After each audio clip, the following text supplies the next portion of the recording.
No, leave it. Leave it. Yep, leave it, Clark. You're a good boy. Wait. Good boy. Oh, they were watching them. Yeah, that one's definitely looking. Protecting the youngins.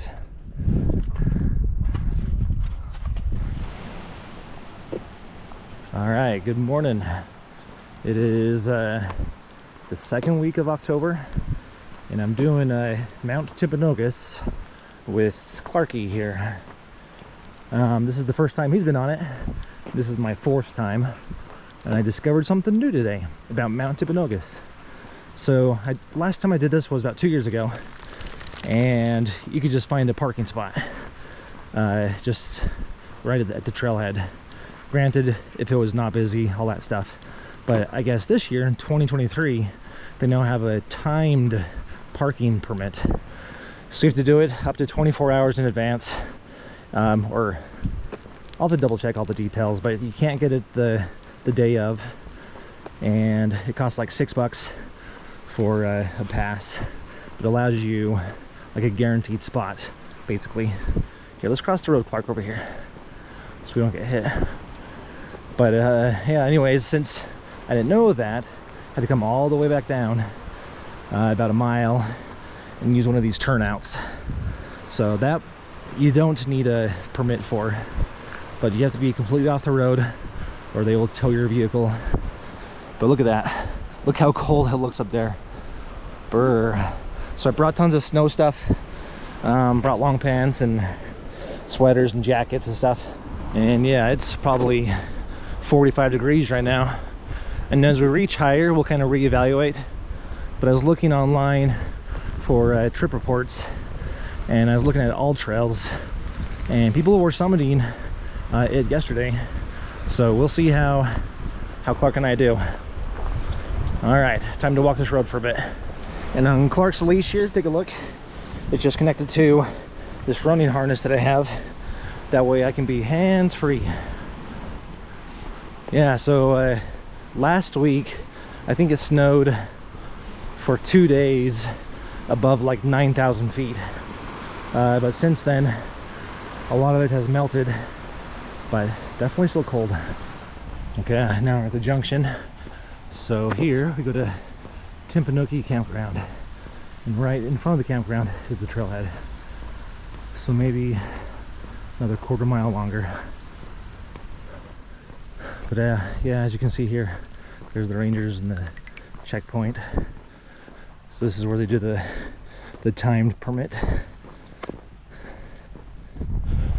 All right, just walk past them. And here's part of the campground here. Yeah, it's cold up here. If you camped up here, you'd be frozen all night. So Clark and I are pretty fast hikers, and I just started the clock by the little host campground area, and we'll see how long it takes us. And look, there's the trailhead. So it's about a mile walk from the car to here. That's not too bad, but I'm already warmed up.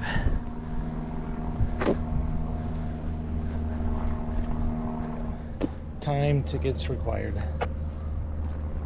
See, look at all these extra parking spots. Alrighty, here we go.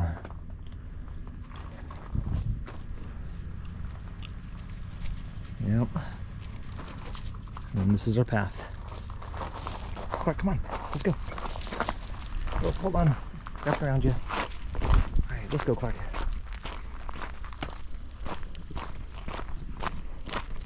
All right, now we are officially on the trail.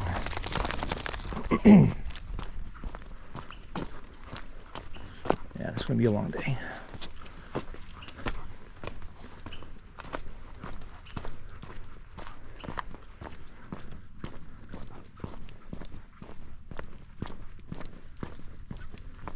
Yeah, it's beautiful over here. Lots of beautiful leaves right now.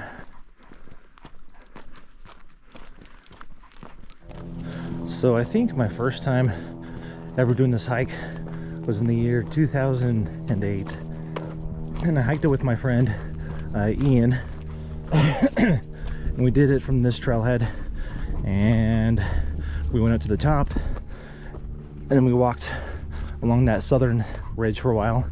Then we dropped down through the snowfield, or as they call it, a glacier, but the glacier's gone. It's just a snowfield now.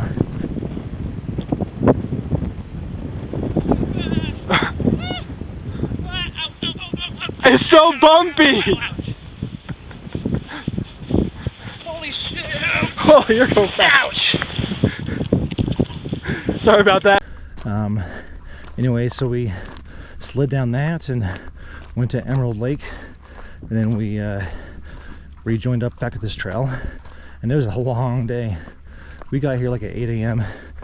and there was a group of kids, you know, some students, probably from BYU or the U. And they showed up with their car blasting some Metallica music.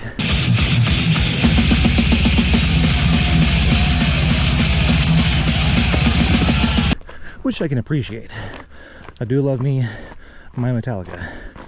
Anywho, Ian and I were just starting the trailhead, and they just started to pull up, and they were like on a mad dash to pass us. So Ian and I kept a strong pace throughout the entire time, and they weren't able to keep up, and it was great. It's like an ego thing, you know, it's what men do. I can tell you stories about that competition. But funny story though, as we were nearing the saddle, this old man, probably like in his late 60s, early 70s, and we were so close to reaching the saddle too, and we saw this guy gaining speed on us, and he was in shorts, had hiking poles, and I don't know, a quarter mile from the saddle, sure enough, he passes us, and we were even like almost jogging to get to the top, and here he comes, just walking with his sticks and past us. So kudos to him. But look at that. So we go all the way, it kind of zigzags up there. You reach a flat area just right there, then you go a little bit higher, and that's where you can see Mount Timpanagos that way. There's my first mile from the trailhead. Some runners barfing.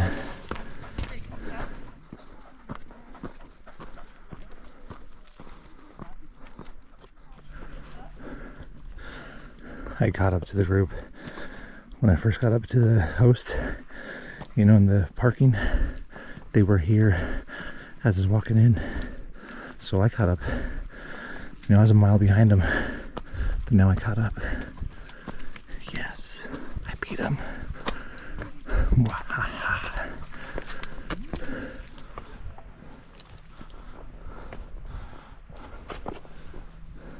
Just looking back down. Yeah, beautiful. Hi, Clark. Hi, Clark. Hello. Hey, Clark. Hey, Clark. Okay, we can go.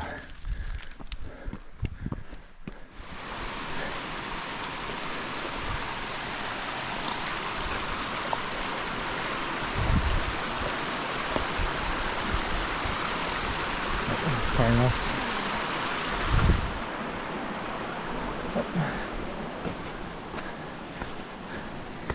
Good boy, Clark.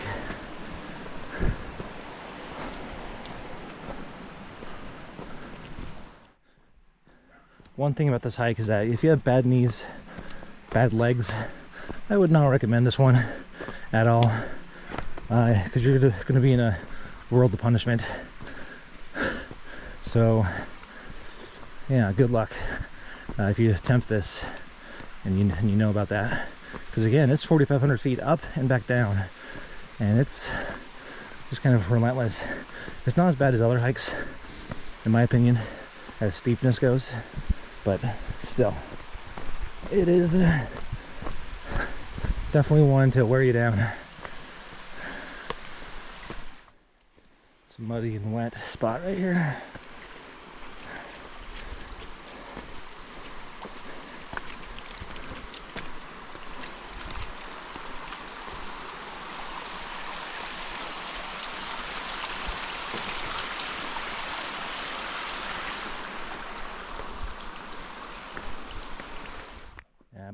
here.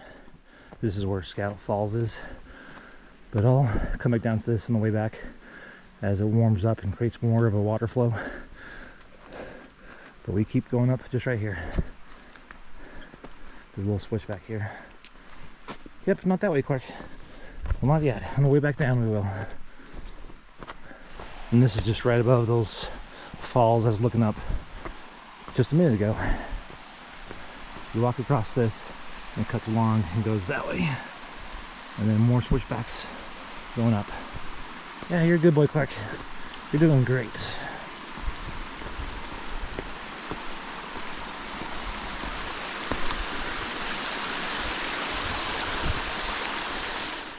Well, that was cool. So I just passed a group of probably 8 students or young single adults. Anyways, the last person in line, I saw Clark and said, "May I?" as he got down lower to, you know, scratch his head. And I was like, of course. You know, and he's very slow, and approached him, and Clark sniffed his hand. I thought that was pretty cool.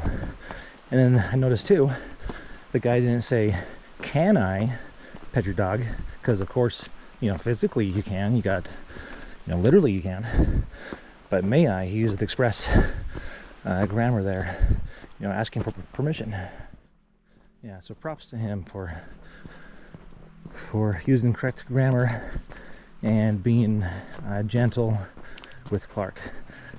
You know, kind of cautious. And that's a good reminder to me too, and everyone, just to be cautious with dogs. Don't just automatically assume, you know, let them sniff you before aggressively just putting your hand out there and touching their head. Because, you know, in that sense, Clark stole a wild dog, you know, and if the circumstances allow, you know, the child pulls his tail too hard, you know, Clark's gonna bite. I can't guarantee that, of course, but, you know, still a wild animal. All right, back in the sunlight.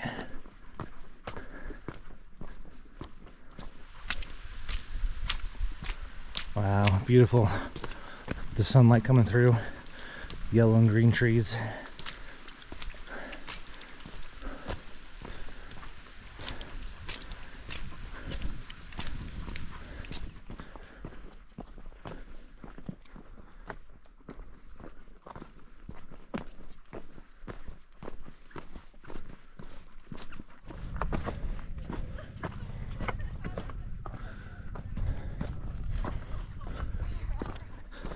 We're finally at a flat section, and we're at 2.2 miles.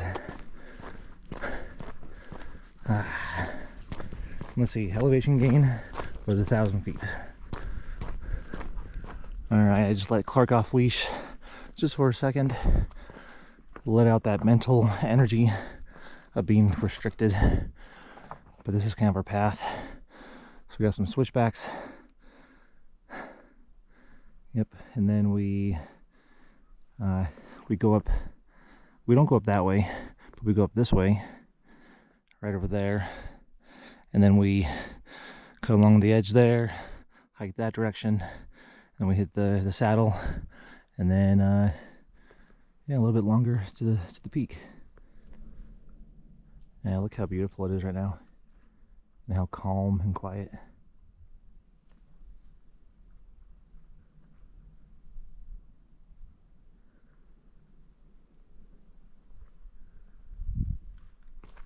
Yep, Clark definitely needs his off-leash time, just like in little spurts, you know. Let out all that mental energy of being, you know, kind of restricted.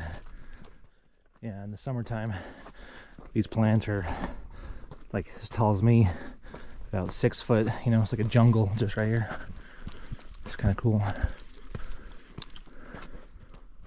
You're a happy dog, huh? Yeah, Clark loves the ice, loves the snow. It's your favorite thing, Clark, huh? You love this.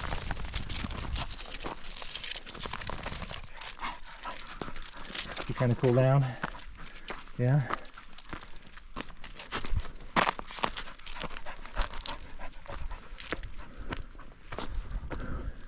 Yeah, this avalanche area, yeah, that's pretty big.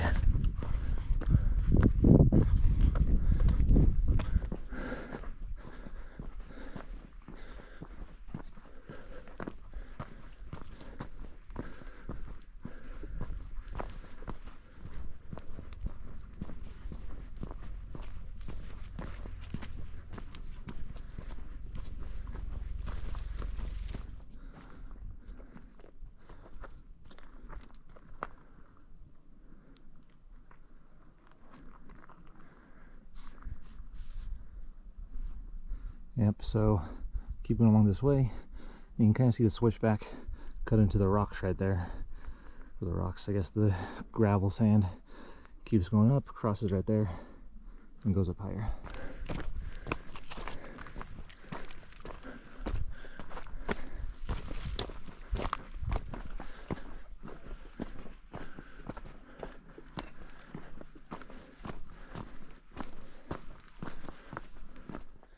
Yeah, Clark skipped out on his breakfast this morning. I tried to, you know, make him go and eat, but nope. He was just too focused on hiking. I said the H word, hiking. And he's like, huh.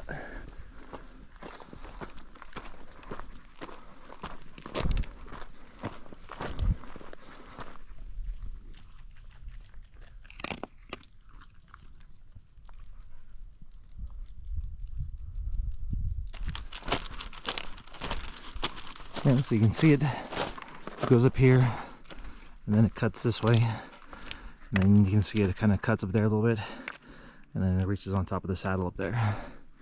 Not the saddle, but the high point, because the saddle that everyone talks about is over here, where you can see into Provo and Orem, see Utah Lake. That's the saddle.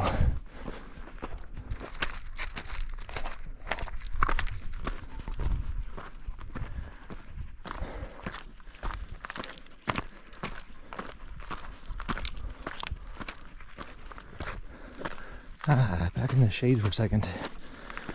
It's weird to say that.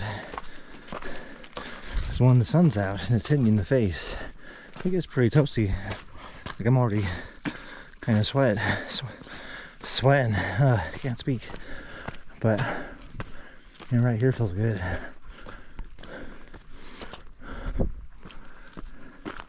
Yep, you think so too, huh, Clark? It's a nice, cool section.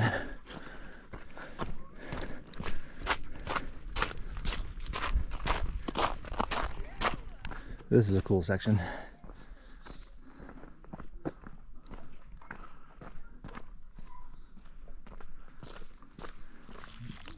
Oh, you love snow, huh?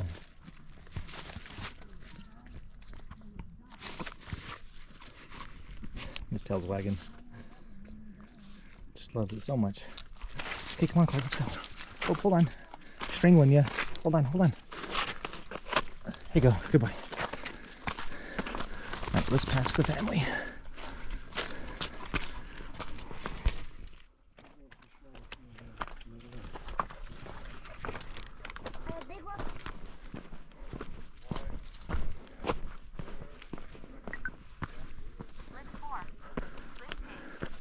Clark's doing a little snow break. Laying down, cooling down his belly, and eating and licking the snow.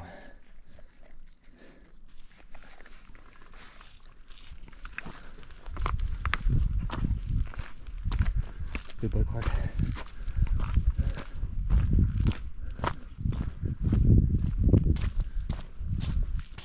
Yeah, it's about 3 inches of snow right here.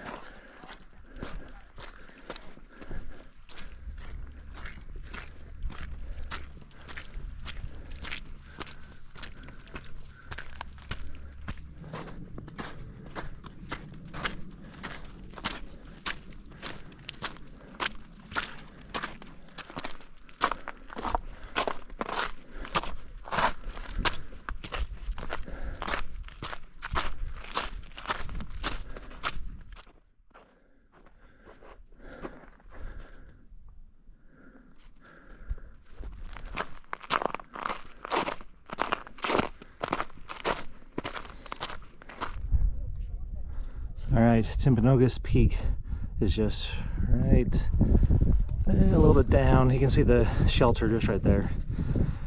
And then the saddle just over there. So we're almost to this top section. You having fun, Clark? Where it's a little bit flatter just for a little bit. There's a little alpine lake. That's probably where I'll stop and get my second sip of water, huh, Clark? But yeah, doing good so far. We're at 4.8 miles. Good job, Clark. We've climbed 2,500 feet.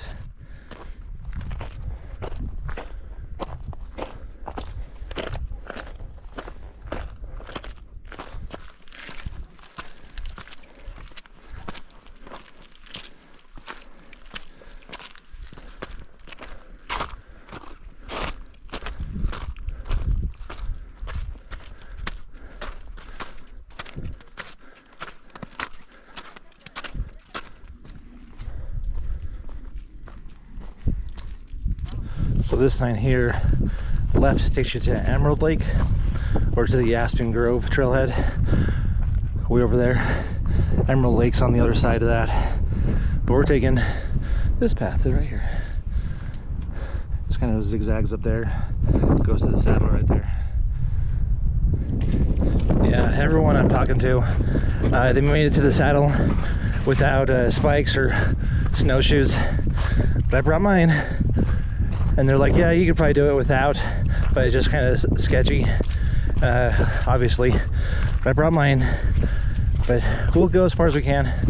I don't want to risk, you know, Clark or my own life up there, of course. So we'll see. At the very least, make it to the saddle. That's still impressive.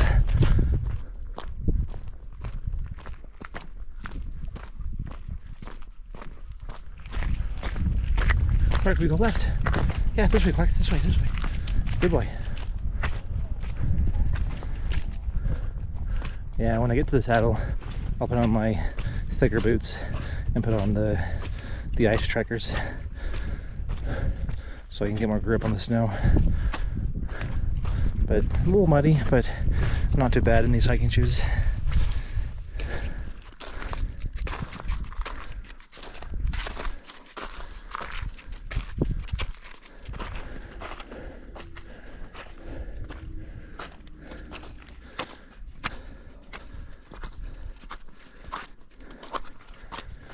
And then just a few more switchbacks, and then one long switchback, and then right there at the end of that one, it takes you to the saddle.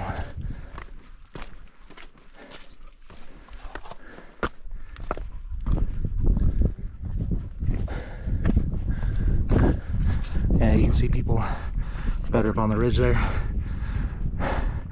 They're so close too. They're so close.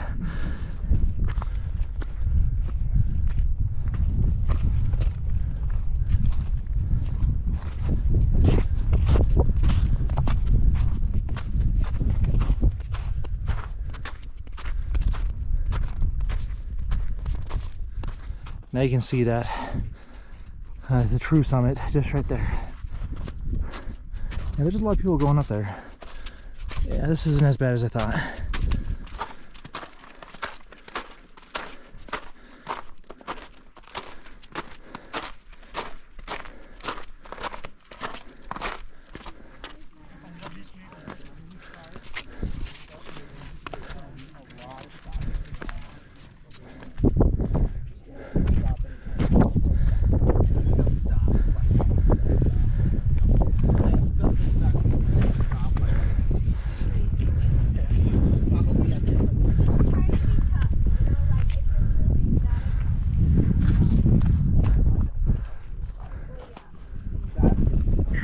Alright, there's the summit for Mount Timpanagos.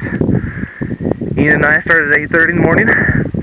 What time is it now? 12 exactly. Nice. And here's the saddle. And as you can see, glorious view. Utah Lake. And then, yeah, way steep. Actually, it's not so bad. Here, walk back over here, you can see that guy.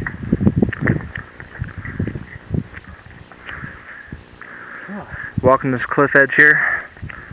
It's kind of like Angel's Landing, this last part. And then I had the first time climbing this mountain.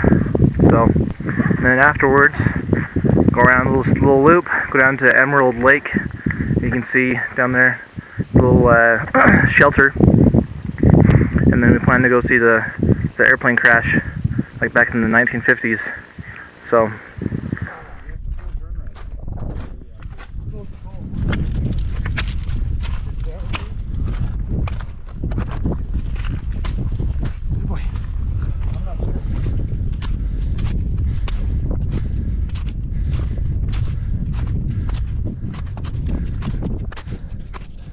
Yeah, it's beautiful down there.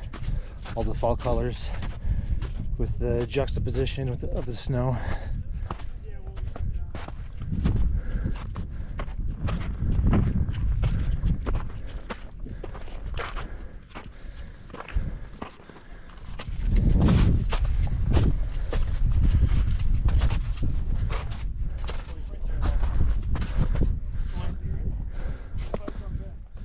Alright, here comes the fun part, Clark. Yep, we're doing some rock climbing right here. Yeah, this isn't as bad as I thought. And this is the spot I was thinking of driving up here, how bad it would be. But then I realized it was west facing, so the sun was hitting it.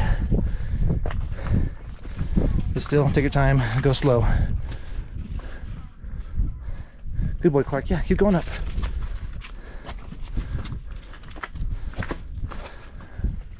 There you go, Clark.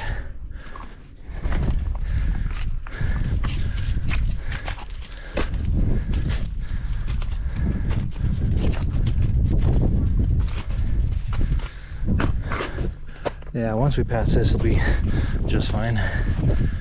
I could use another water break. I'm thirsty. Actually, be my third water break. I didn't take one at the saddle, so it'll be my third sip. Good boy, Clark.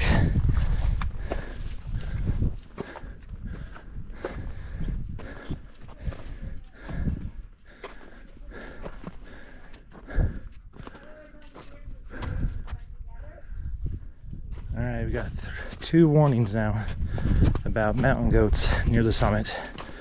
And given this year, there's 3 dog deaths due to mountain goats. So I'll make sure Clark's on the leash and he'll probably be just fine.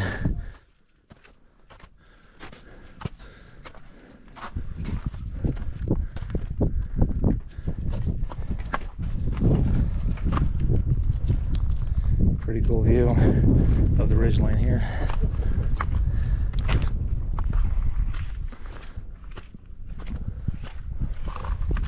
Okay, I've been going for 3 hours and 44 minutes. I think I can make it to the top in 4 hours. That's 16 minutes. 5. Oh, it's gonna be close. Super close. Maybe 3 hours back down. So maybe a 7-hour day.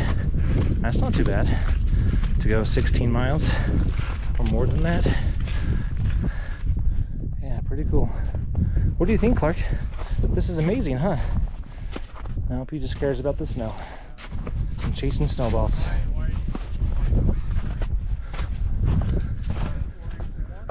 You can see the goats right there. I'll have to zoom in, but the path goes like 20 feet below it. That'll be interesting. So close. Come on, Clark, let's go.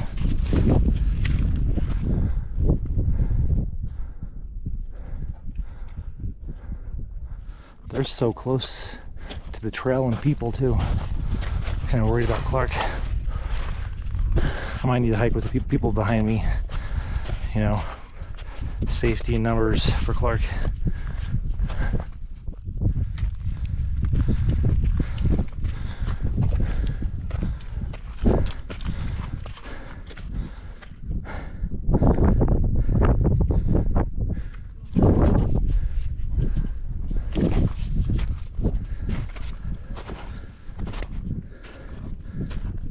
Believe it. Believe it. Yeah, believe it, Clark. You're a good boy. Wait. Good boy. Oh, they were watching them. Yeah, that one's definitely looking. Protecting the youngins.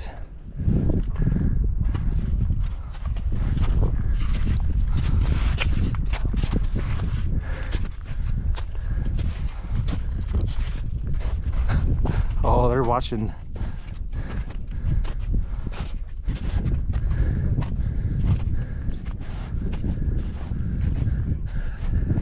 Yeah, we'll just avoid that section.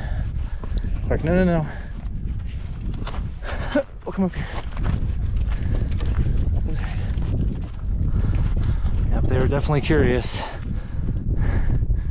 They were looking.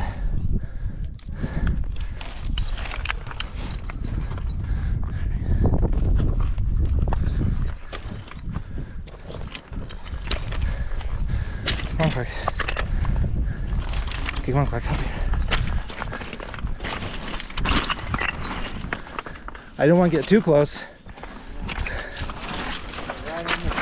Yeah, they were walking down that ridge line. All right, we're so close, and it's 4:03. But I took my time just so I could watch the goats here. And I see how they're all watching Clark. Clark, who is that? Clark, over here, look. Do you see them?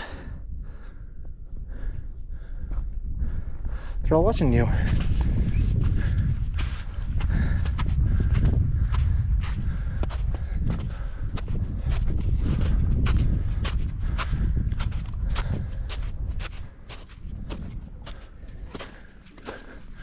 We made it. Come on, Clark. Let's go up. Come on, Clark. Let's go up. Let's go up.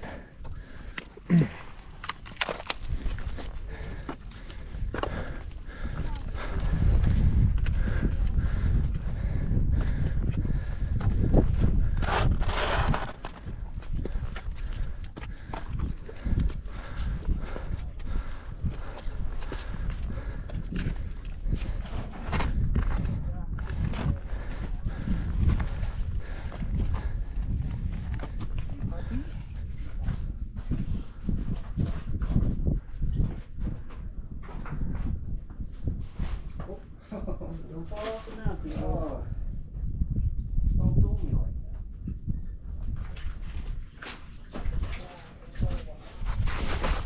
that. All right, back down we go.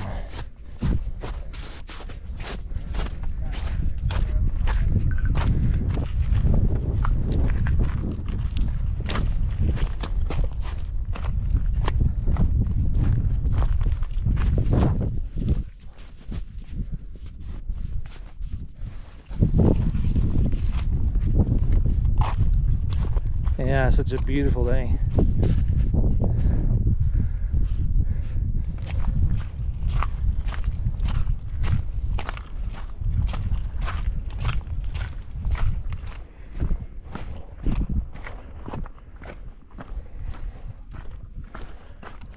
Well, I think the mountain goats are on the other side of this rock.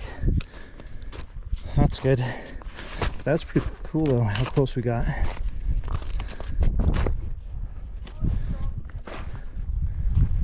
And then that's the steepest spot right there. Come on, Clark. Alright, that's the worst section. Now it's just a little scramble, ridge walking back to the saddle, just right there.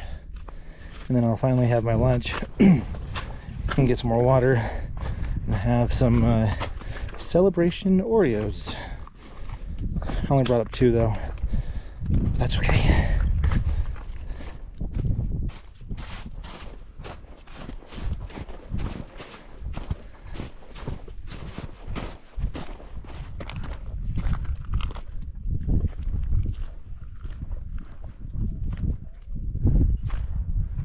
There he is. Oh, he's all by himself.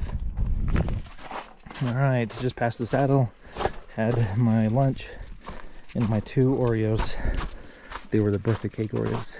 They were so good.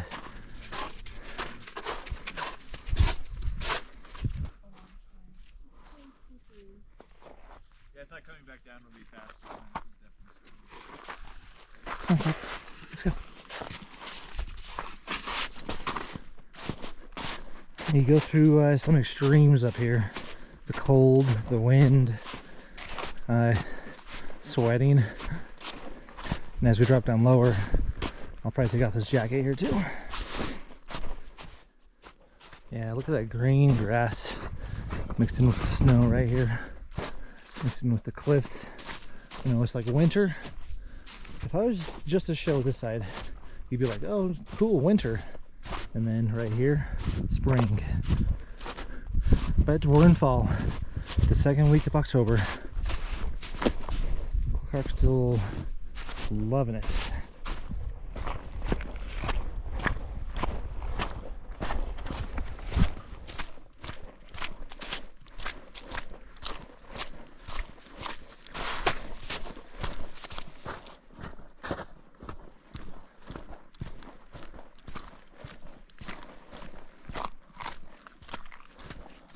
I think it's a high of like 74 where we live, and then up here probably in the 60s, so not too shabby. And then the summit probably 50s, maybe a little bit cooler, but still wasn't too bad.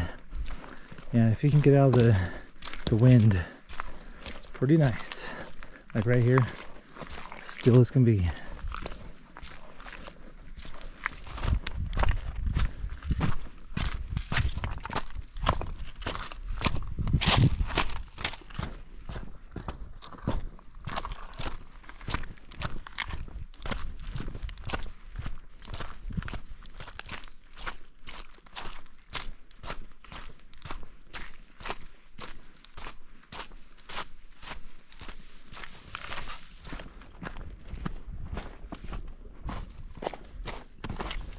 That's pretty beautiful.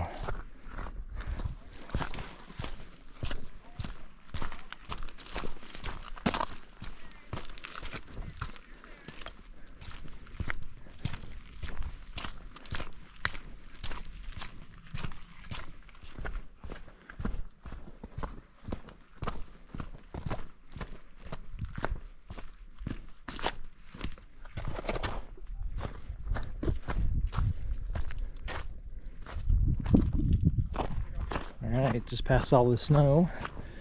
Took off the snow cleats, ice trekkers. But I noticed something interesting. Someone came down there, down this big ski slope, or a slope here. I wonder if that's the top of the, near the saddle. They just kind of worked their way down and bypassed a lot of that. Huh. I'll have to look into it and see if, you know, if that's worthwhile. Saving some distance, like if you're in a hurry, but it's also steep, so your legs are gonna feel it. Yeah, back down here looks like a hot summer day, and it feels like it for sure, but yeah, the colors are still changing. Crazy to think I was way up there.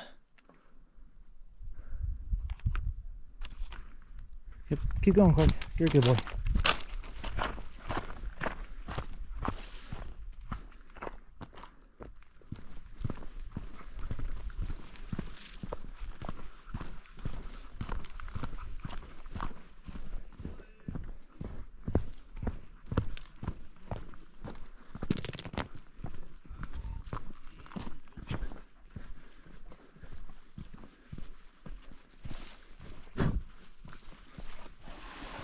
Yep, so this is the spring I was looking for. So Clark and I got a nice drink right here, huh Clark? Yep, just come straight out of the ground right there. And I filled up my Nalgene about halfway and had about half of it. So I'll let you know in an hour from now how I'm doing. But last time I had this, I think I had like a liter of water, and I was so thirsty. So now it's fine. And the rumor is that little spot's probably the cleanest spring on this entire trail. So take that with a grain of salt, you know. Use a purifier if in doubt. But I didn't use a purifier, I just drank from it. It was cold and so refreshing. And Clark had like a gallon of water.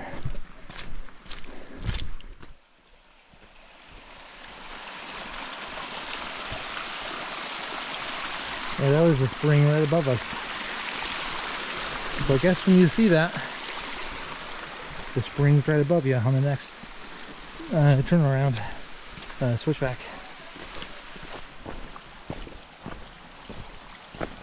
That's our spring water right there.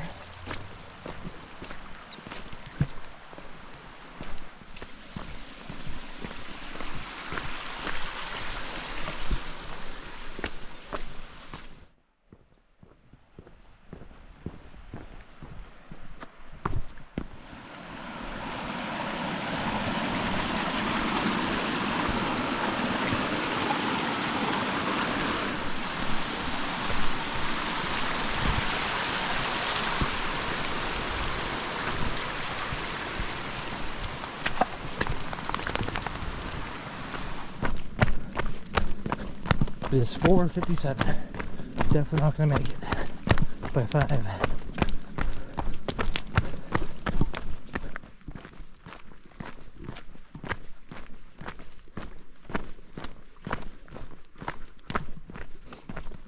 All right, we should be getting close.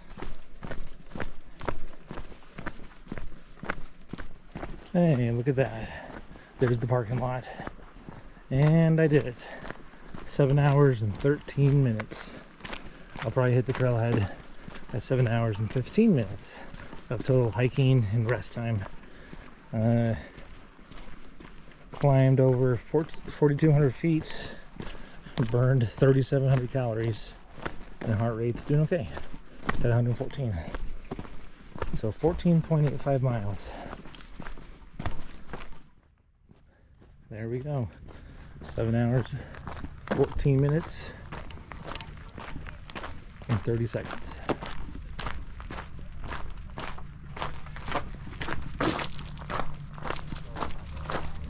Yeah, so far it's been 7 hours and 28 minutes, and the car is just right there. And we're looking at 16 miles. Good boy.